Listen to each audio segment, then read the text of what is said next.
Yo, what's up guys? Unboxing tayo ng bago nating laruan.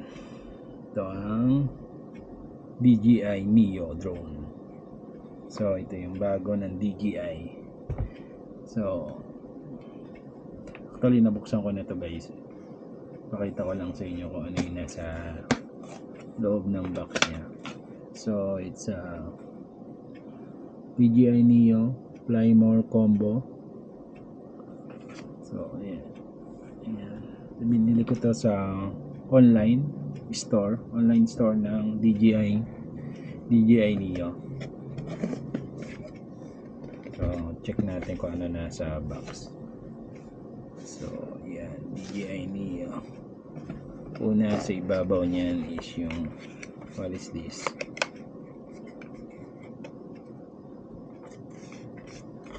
Meron ko sa ano to, yung Fly More Combo. Ito yung may tatlong battery. So the battery charger hub and two battery. So two battery. So ganito lang siya. Ayan. Ayan. Of course meron din siyang cable, extra cable, USB Type-C, and pang, what is this? Pang iPhone, Apple product. Yan. And then charging cable, and also screw. Siguro ito yung sa propeller kung mag-change ka ng propeller. And that's it. So yun, nasa box niya. Box, mini box inside the box. So ayan, charging. Also we have the DJI Neo itself, the drone. So here's the drone. So ayan, naka-attach na yung battery niya. So meron siya dito na information na kailangan mo i-charge siya before mo gamitin. So yung mga battery maybe out of charge na siya. So kailangan mo i-charge siya. So here's the drone. Okay, sealed with plastic. So what inside the box? Manual, and then stickers. Dami yan, mga makapal, siguro more than 5 stick. Also two propeller, extra propeller. Also yan, also the controller. Yan. So wala na naman. So the controller.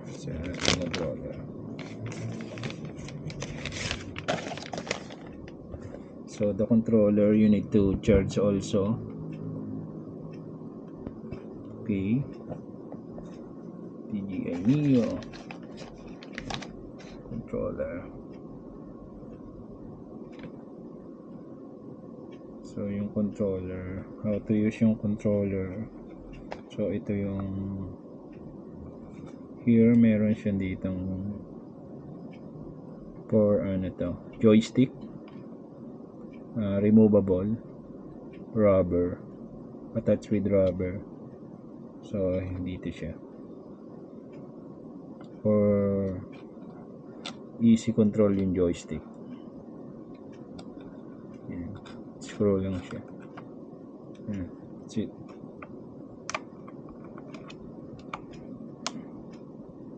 Ayun. So dito, tukahin nyo lang siya ng screw. Yan. So ayan yung controller. So this one you need to charge also. The controller, the power button, what is this, sports mode, something like that. Speed of the drone. I think this height, return to home, maybe. I don't know, since I'm a beginner. This is my first drone, so there's a camera. I think this is a camera. I already reviewed this drone. So this is a control for taking video on and off, or taking camera picture photo. And this, I think this also, what is this? I don't know, maybe camera position or the gimbal. How to use it? Just pull it up, as you can see, pull it up and down, pull it up. Then there's this, by default this USB attached like this. So if you are using Android, you need to pull this, and if you are using Apple, you need to grab the extra. I think the extra, this one for Apple product, and then plug it on the other side.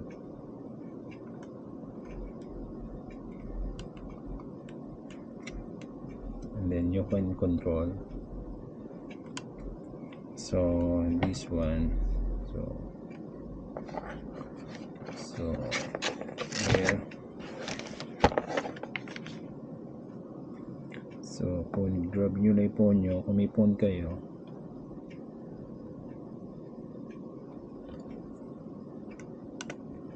this how you attach it.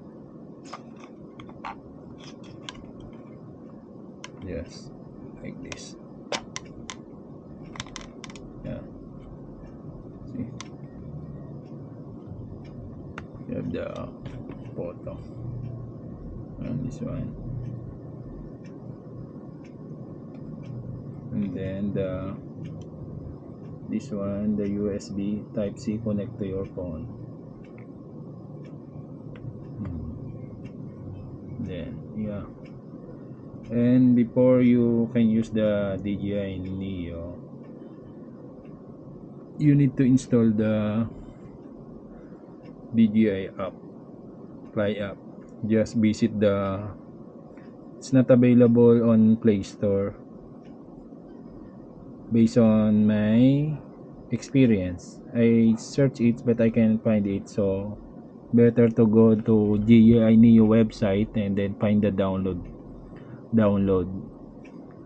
for Android or iOS. So install it. Once you install it, you will have this like this, DJI Fly app. Then open it.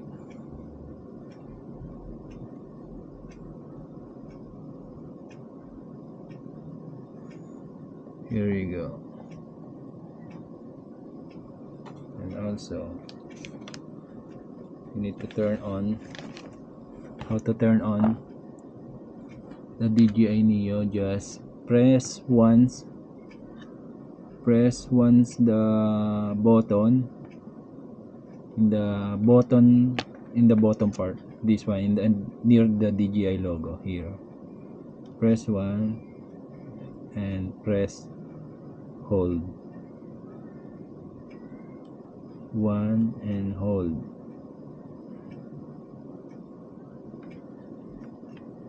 It's not working, maybe I'm wrong. Press one and hold. Ayan, you can see it's blinking with red, and the sounds, the propeller will slightly move, indicate, well lit, textured environments. Indicating it's working. It's already on. So this is the quick sight control, the bottom here. Same with the power button. Press 1 if you rocket. If you want to change the quick shot. There's a 6 quick shot modes. Spotlight, direction track, follow. So and then once you already selected it, press and hold the button, and it will follow. Yeah. Once on, so you can see in the DJI Plat app, there's a connect button. If this first time you will install or first time you will use, you need to update the firmware. So it will show here that update the firmware. So easy to use only.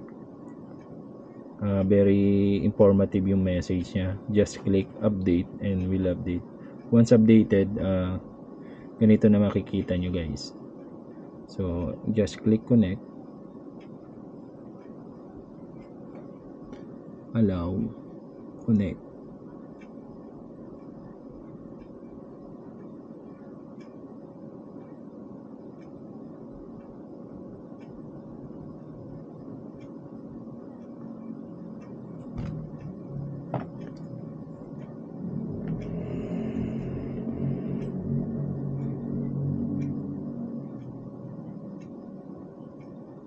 Why it's long? Why taking long to connect? I don't know. But the first time I use it, it's easy to connect. Connection failed.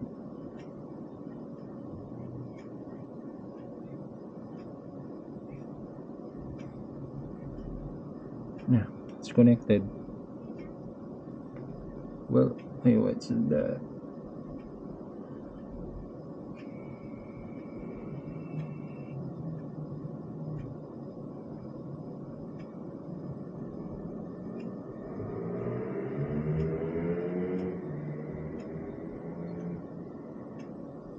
So yeah, it's connected. So it will show here it's already connected. So using the controller, and then there's the settings. Where's the settings? Network connection.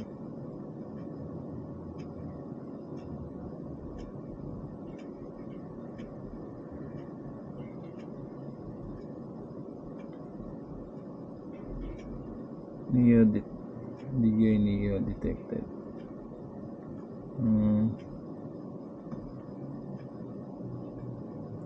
Okay, there's a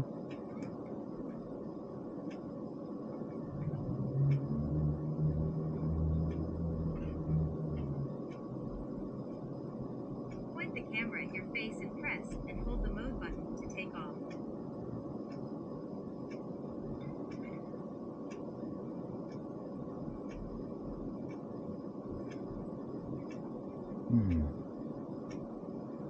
So connected. Go fly. No, do not fly. I know, I'm wrong guys. So basically this one I'm showing is a phone connection. So it's connected and go fly. These are phone connections. Since I already not yet turned on my controller, so it's connected via phone. So here guys. So follow, there's a quick shot mode, and then there's a settings, I guess, where to access the settings. Yeah, this is settings.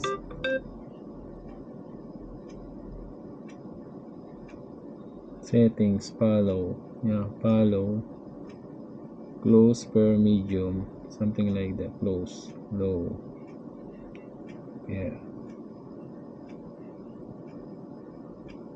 Once you on the controller,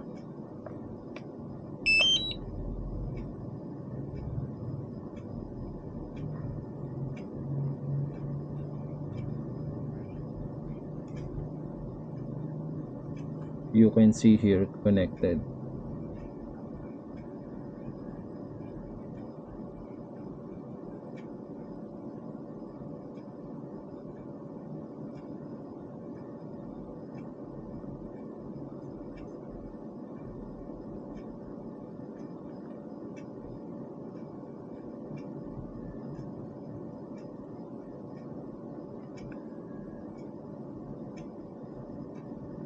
To apply, yeah, it's working. So I will not try this tonight.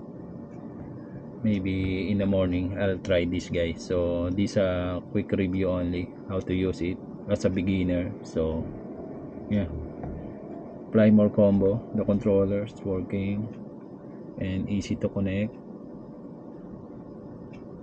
And then this option very understandable. So yeah, that's all, guys. DJI Neo.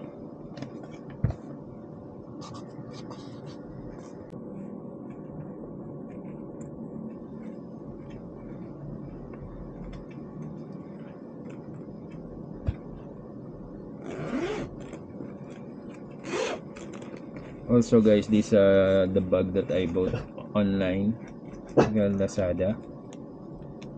So this one I prepared this kind of bag because there's a extra pocket, so I can use this to put my extra cameras, so like this, or extra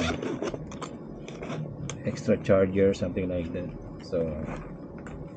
So online Lazada, it's a good bag. I think below 1,000 only. So yeah, there's a pocket here also. You can find it in online store, Lazada or Shopee. Just search this kind of bag. So there's several colors and there's different prices. So find one with a good review.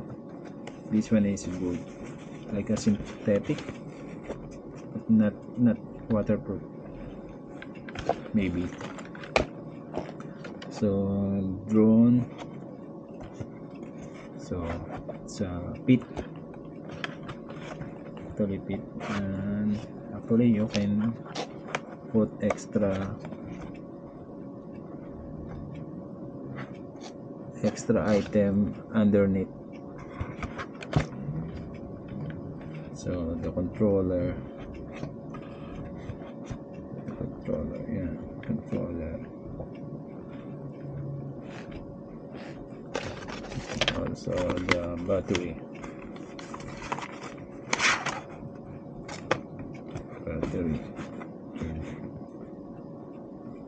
and the battery.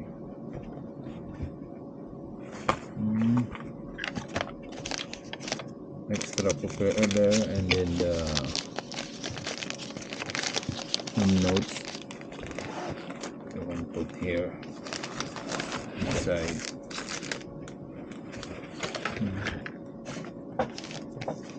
Cables also you can put here. There.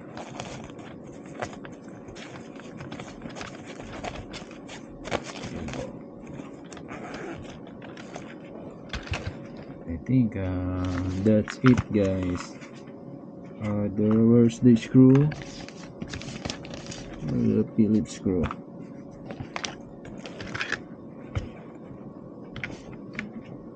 This one. So it's very important when you're changing your propeller.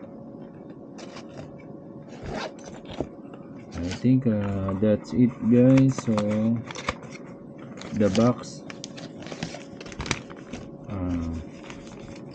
you can put it back, the plastic in the box. So once you're planning to change drone and you want to sell this item, so very nice to have a box, so the buyer will no doubt, because it having a box, it easy to diagnose or to notice that this is a original product. So, yeah. Right, that's it guys.